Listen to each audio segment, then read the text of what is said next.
Peggy 18.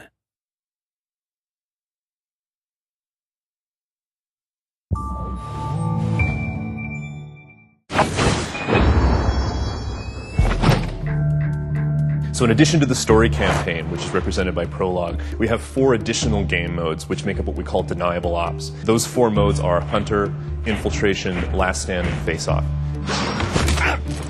So Hunter mode is basically an elimination mode. You're entering a particular zone of one of these maps. It's about 15 to say 30 minutes worth of gameplay. And your objective is take out all of the enemies in the area.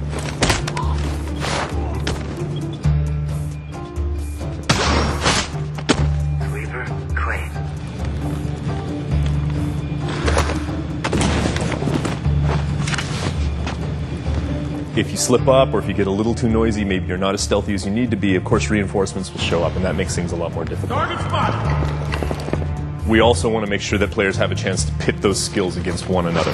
So we've introduced an adversarial mode, spy versus spy. We call it Face Off. And the concept is that these 2 agents are stalking each other in the shadows, as you might expect. But in order to add a certain element of strategy to it, make things a little more complicated, there's also an enemy AI element.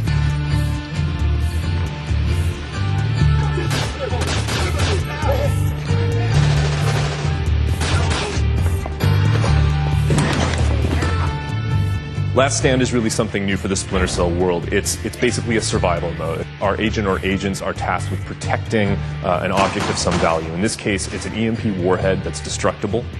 And the AI enemies that are coming into the world have really one core objective, and that is to take out that EMP warhead and destroy it, to damage it to the point where it's not repairable.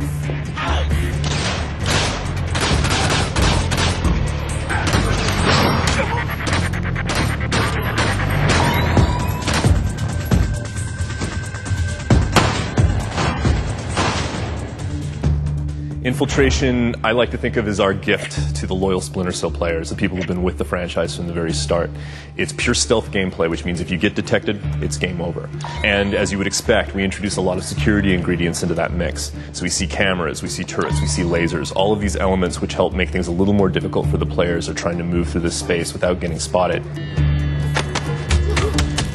Tango down, neutralized.